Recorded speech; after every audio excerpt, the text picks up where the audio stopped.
Hey everybody, welcome to my live stream. I'm here in Salt Lake City, and I'm gonna see if I can flip the camera around and show you this beautiful place that I'm in. I'm at the Salt Lake City Public Library.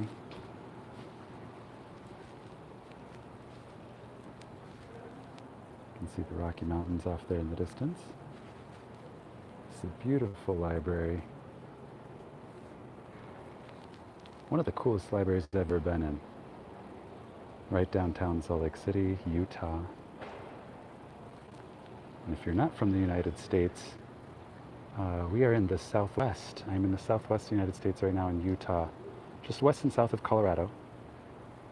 You can see the Rocky Mountains there, which are beautiful.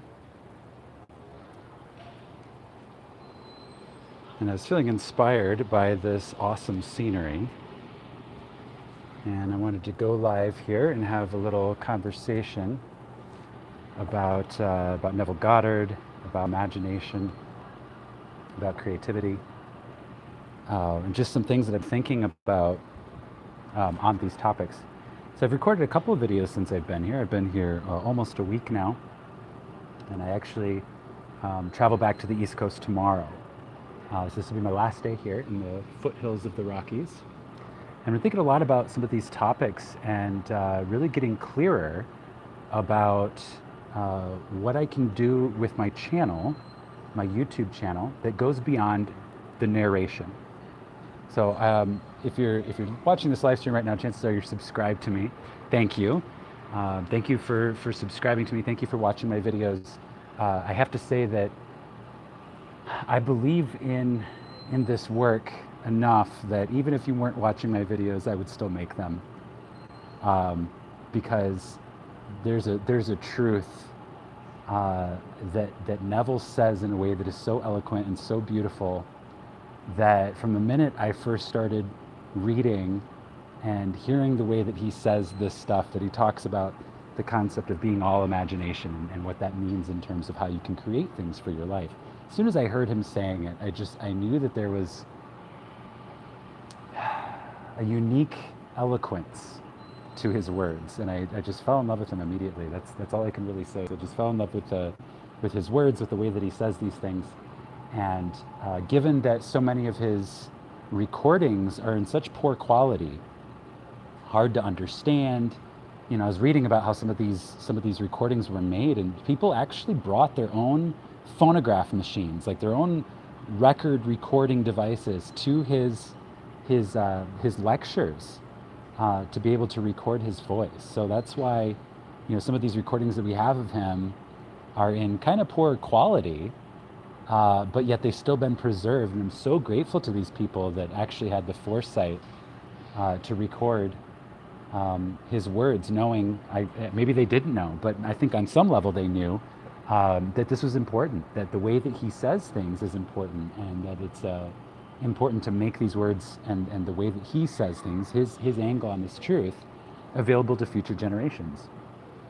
So realizing that so many of these videos were in rather poor quality or difficult to understand, I found an archive of the transcribed versions of his lectures and started narrating them to give them new life, to give them new voice. To speak slowly and clearly, to emphasize the parts that I could really feel as being particularly meaningful. And that was my goal with it, is really to give it new life and give it new voice in the digital age. I'm very aware that we're sitting here in 2018. I started this last year, 2017. We started here in 2017, it's now 2018, and I'm very aware of where we are as a society, as humankind, as a species. And the internet, which has come about in my lifetime, is changing everything. And it is making truth accessible. And not just for us, not just for the people who are around using it right now, the way I see it. When I record these YouTube videos, when I do narration of Neville's content, I put it out there, these videos will be available for as long as YouTube is a thing. And of course, YouTube will be a thing for as long as Google's a thing. And Google is not going anywhere. Google's going to be around another 100 years. So the way I see it is when I record these words, when I narrate this truth, I'm seeing it as my way of making sure that not just my generation, but the generations to come will have access to this.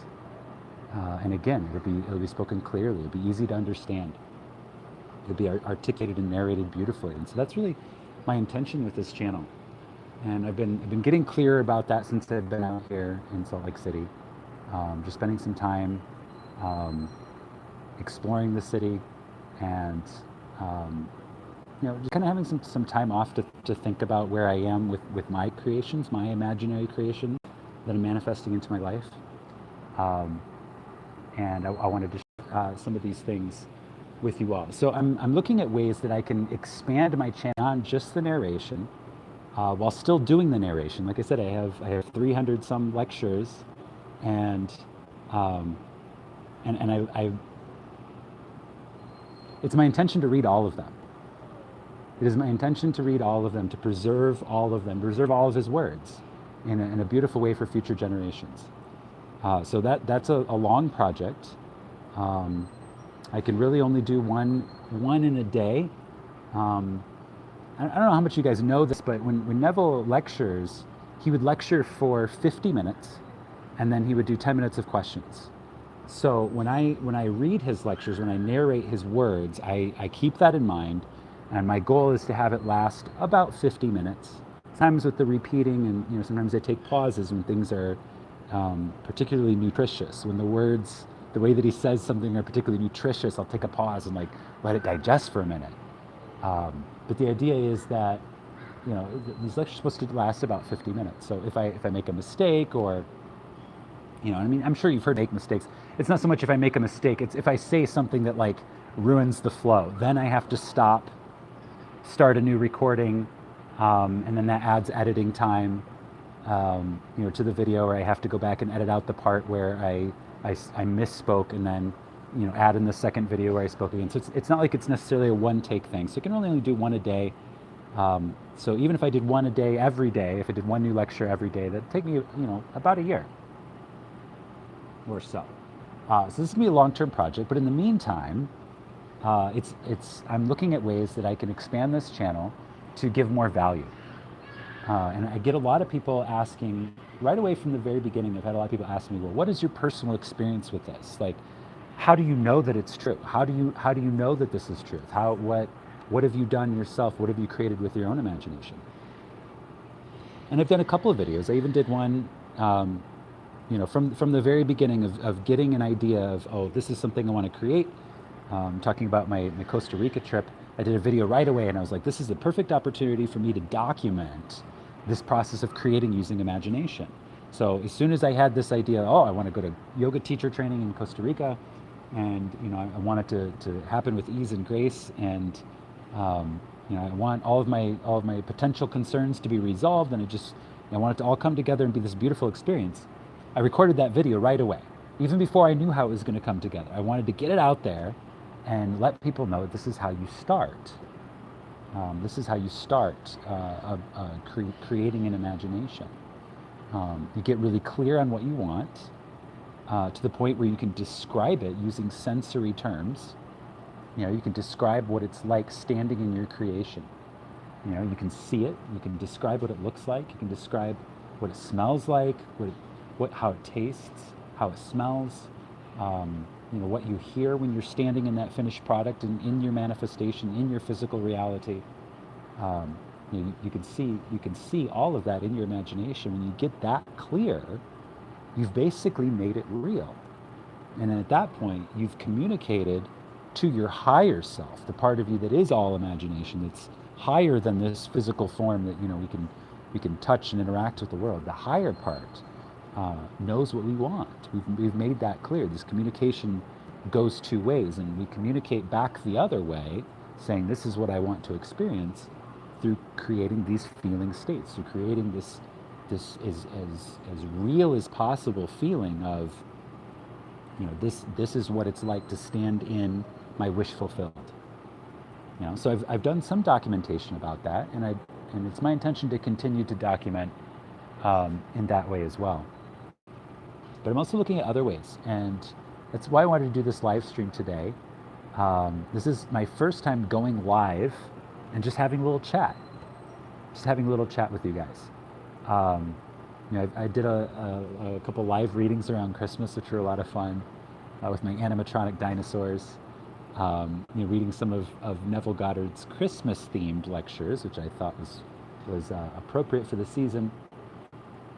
But I kind of wanted to get some feedback in terms of if you're studying this, if this is something that you're interested in, and you've had some experience with it, what would add more value? Is it coaching? Is it encouragement? Is it I've had the idea of interviewing people in like a video format, interviewing people who have used the Neville technique to create things.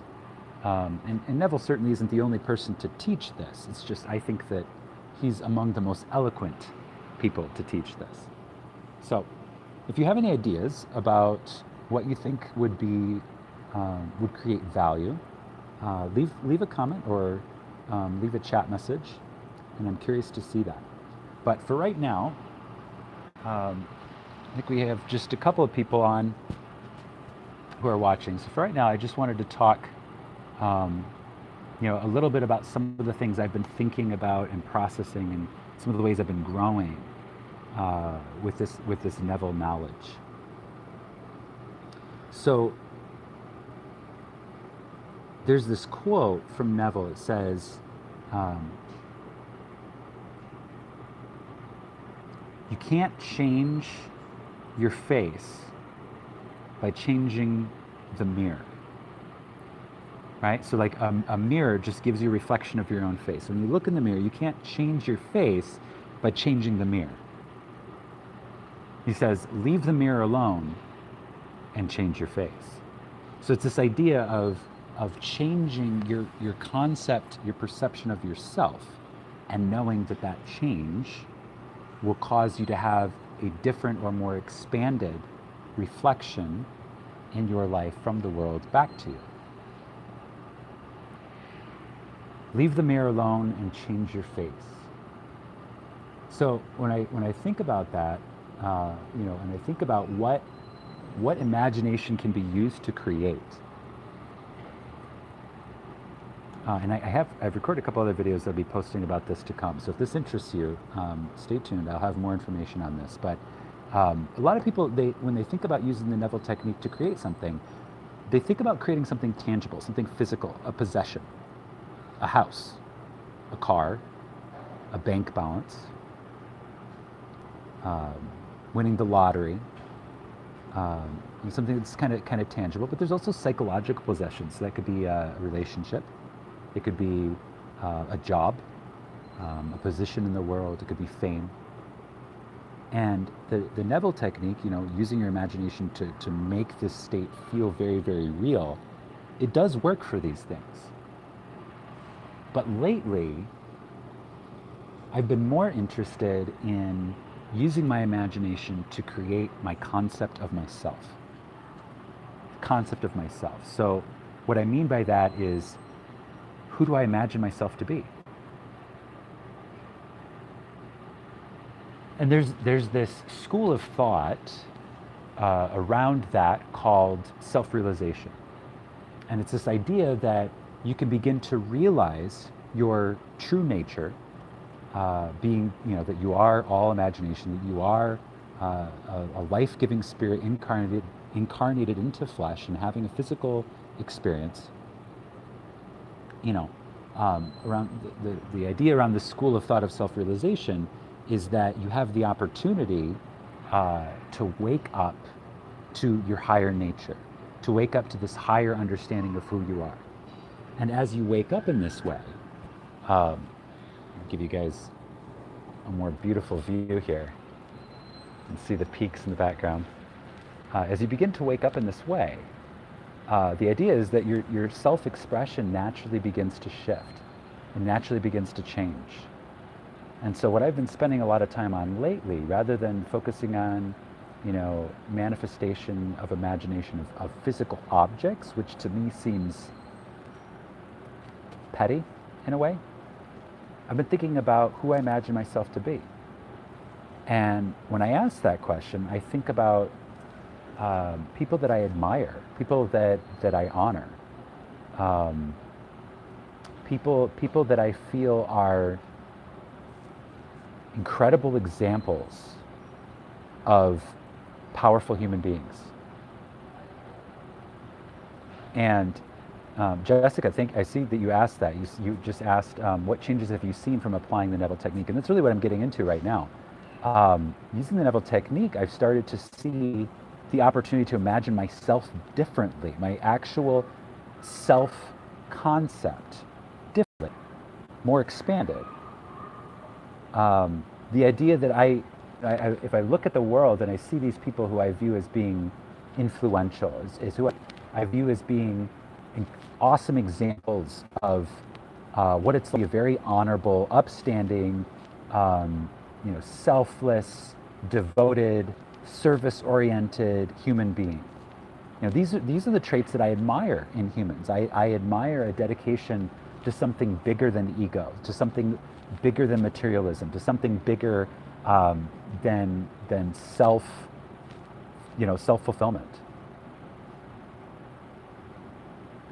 And when I think about these traits that I admire in other people, I realize that really I have the opportunity to imagine those traits as being true about myself. So really what I'm saying, if I'm just going to get down to the bottom line here, is I'm saying you guys can use the Neville technique not just to manifest houses and cars and relationships and fun and pleasure and more lower things. You can use it to manifest yourself into being the highest version of yourself, to really being the fullest, greatest, most beautiful expression of the energy that you are. And that's an awesome responsibility. Neville talks about how a state of being, a man is in a state of being at any given time. And a state of being consists of all that person believes is true and consents to as true. And I was thinking about that as like consents to as true. Do we give our conscious consent to what we believe as being true? And I was thinking, yes, we absolutely do give our conscious consent to what we believe as being true, not just about ourselves, but about the world. And when we look at that combination of beliefs, what we believe is true about ourselves, what we believe is true about the world, and we give permission to those beliefs to define us in some way, to put a box around, or to somehow constrict who we are from the fullness, which is, we are everything. We are infinite consciousness having a limited human experience. When we contract from that fullness of all possibilities and we choose beliefs, we consent to these beliefs and we say, I'm giving this belief permission to define me.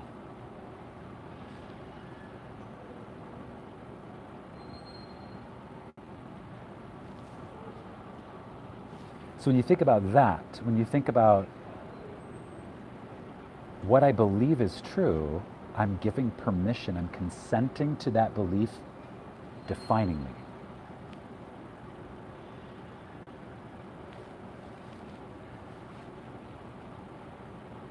And that's what I mean when I say we have this opportunity to imagine ourselves to be the most beautiful, the most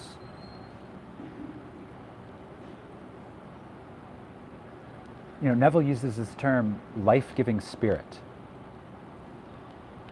And I didn't fully understand what he meant. I loved the words, life-giving spirit. Like, that sounds beautiful. Life-giving spirit. I immediately loved the words when I heard him say this, but I didn't fully understand what that meant. What did it mean to be a life-giving spirit? Until I had an experience a couple of months ago where I had like a download, if I can say it that way. I don't know if you guys know what I mean when I say that, but it's like this, this concept kind of unfolds itself within my brain. I'm not consciously thinking about it. It's like I suddenly have a realization, like something just downloads into my brain like a new truth. And what downloaded was this concept of life-giving spirit as being something that we already are. And it's not like it's something that we become. It's something that we already are, and we wake up to our status of being a life-giving spirit. Neville says, if we want a problem to disappear, we remove our attention from it. And when I think of a life-giving spirit, I think of being in a garden, and I think of my attention, where my focus is, what I'm thinking about, what I'm looking at, what I'm focused on. That's my watering hose. That's my garden hose, my watering hose.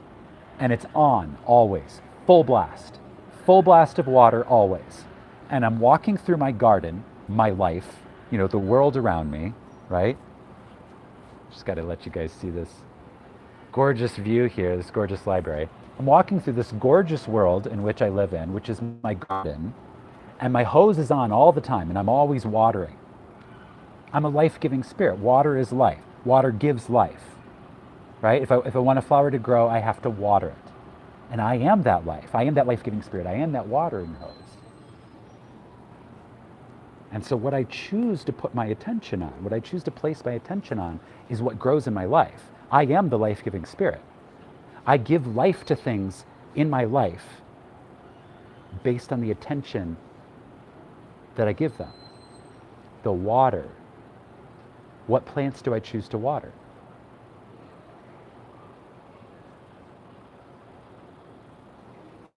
And that's an awesome responsibility, because it's all the responsibility. It's all the responsibility. I can no longer blame anyone else for anything. I'm the water. I'm the gardener. It's my hose. I'm the one who watered that plant. And if it's an invasive species and it's a weed and it starts to uproot all of the other beautiful plants around it, that's me. That's on me. I chose to water that plant with my attention. I chose to look at that and say, I believe you are real, and I'm going to give you my life. I'm going to give you my energy. I'm going to give you, this life force that has been endowed to me by the Creator. I'm going to give that to this, and I'm going to give this creation life, and I'm going to say that it's true.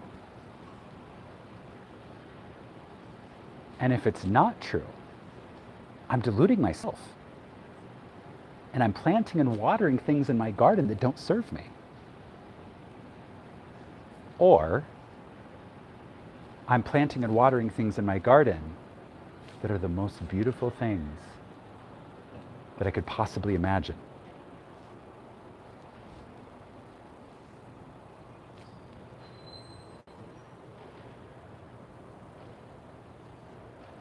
I'm the gardener. I have all the responsibility, all of it.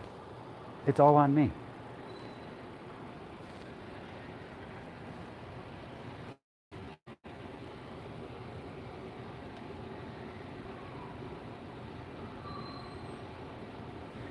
Neville says we are placed in the garden of God to dress it and to keep it. He talks about that in the pruning, which I just uploaded a couple days ago. Sorry, I got a call there for a second. Which I just uploaded to YouTube, the Pruning Shoes of Revision. It says, we are placed in the garden of God to dress it and to keep it. We are the garden. The responsibility is all ours. And if plant the wrong plant, that happens. It happens. Sometimes we get sucked into these little imaginations where we believe things that aren't true, and we give our power to something and we say, I believe that this is something that's going to define the unlimited nature of who I am. And I believe it, and it's not true. And I stare at it, I look at it, and I'm giving my energy to it. I'm giving this beautiful divine life force that is meant to create beauty, and I'm giving it to something that's not beautiful, that doesn't serve me. And that happens. And that's okay. But the more aware you become of this, the faster you can catch that, and the faster you can say, you know what? That doesn't feel good. If it doesn't feel good, it's not true. And so you can look at that plant and say, it's time to pull you up. It's time to turn you over. The other analogy being the potter's house, right? It's time to remake remake the pot out of clay. You know, you make it and it's lopsided and it's ugly and topsy-turvy, it's not going to hold any fluid, it has a hole in it, you remake it. You replant it, you recycle those thoughts. You allow yourself to see the error of your ways. Thanks, Jessica. I appreciate your question. Have a good one. We'll see you next time. You have the opportunity to see the error of your ways and to correct it, and to choose to water something else, to choose to plant something else, to choose to weed the garden and choose to plant beautiful things.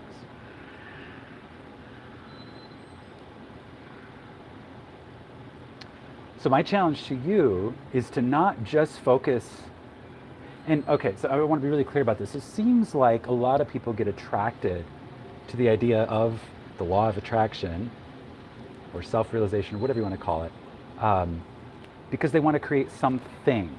And a lot of times it's money and financial abundance. And I get that, because money is energy, and all of us require energy to operate as human beings, to live, breathe, move, and interact. We need energy.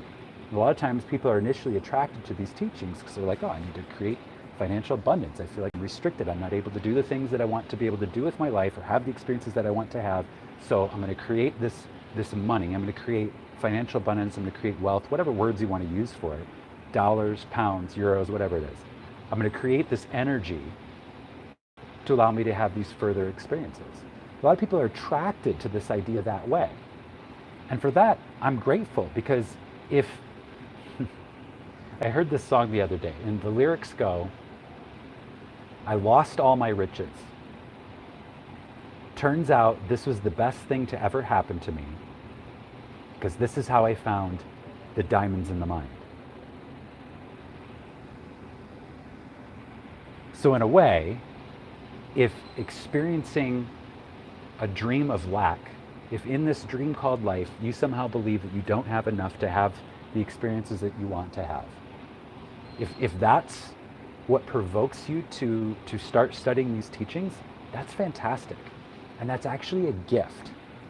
This gift of bills that you can't pay or some sort of pressure from the outside, that's a gift. It's a gift from your higher self. And it's an opportunity for you to start to learn the truth about how you create the life that you walk through every day. It's a gift from your higher self to you to help you wake up in the dream.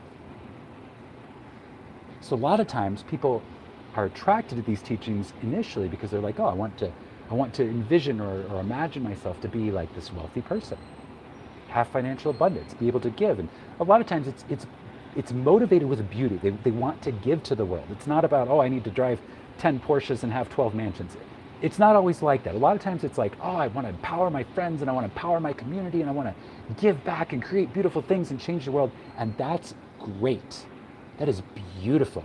That is a beautiful use of wealth and abundance. It is a beautiful use. And if you're here and you're watching this and you're thinking, yeah, that's me, I need to create more money, I need to create more financial abundance, I hope that that's what you intend to use it for. I hope so. And I hope that you get it. I hope that you are able to enter the state of wealth to where it actually shows up in your life and you're able to touch, taste, smell, see, and hear true abundance in your life. I really do. I really do. But my challenge to you is, while you're in this experience of thinking, oh, I don't have enough, or you're trying to shift your belief about that, about whether or not you have enough, find the diamonds. Find the diamonds in your mind. Figure out who you really are. And I don't just mean, oh, I am God, or oh, I am infinite abundance, or oh, I am infinite intelligence, or I am the absolute. I'm not just talking about that. I'm talking about, yes, all of that, but I'm wearing a body. Who am I? How am I going to show up in the world? What is my gift? What is my service? What am I most joyful about? Who do I want to be to the people that I love? How can I be the highest, fullest, and most beautiful expression of me? This is the opportunity to find the diamonds in your mind.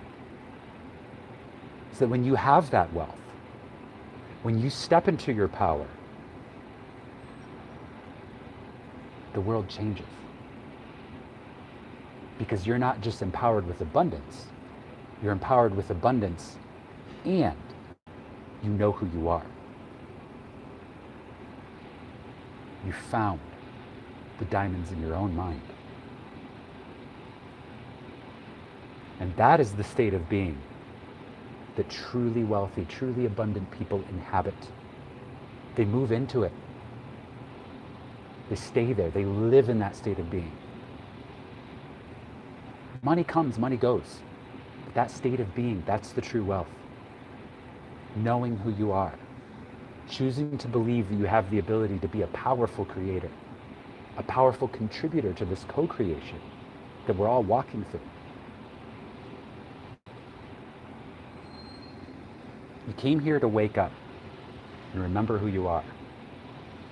And whatever draws you to this channel, whatever draws you to these teachings, whatever draws you to this experience, whatever it is, it was worth it, and it was a gift to you from your higher self.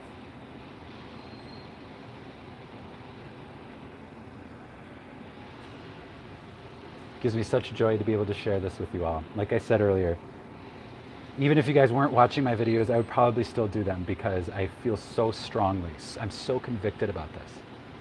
But I'm so glad you do. I'm so glad you watch my videos. It is so encouraging me to see your comments, your likes, your shares. I see all of that and it encourages me because this truth is so beautiful. And I want people to find it. I want it to be available. The internet has made things available in a way that have never been available before, and I want to do my part to make sure that the beautiful things are available in addition to everything else. The internet has made everything available, and I want to make sure that beautiful things has its fair share. Its fair share of face time, its fair share of screen time. So thank you. Thank you everybody who's subscribed to my channel. Thank you for everybody who's watched this live stream. It's a beautiful thing to be able to share. I'm going to give you one more view of the Rocky Mountains because I know you guys don't always get to see it. Utah really is the Switzerland of America. And I just want to show you this beauty and then I'll sign off. Thank you guys so much.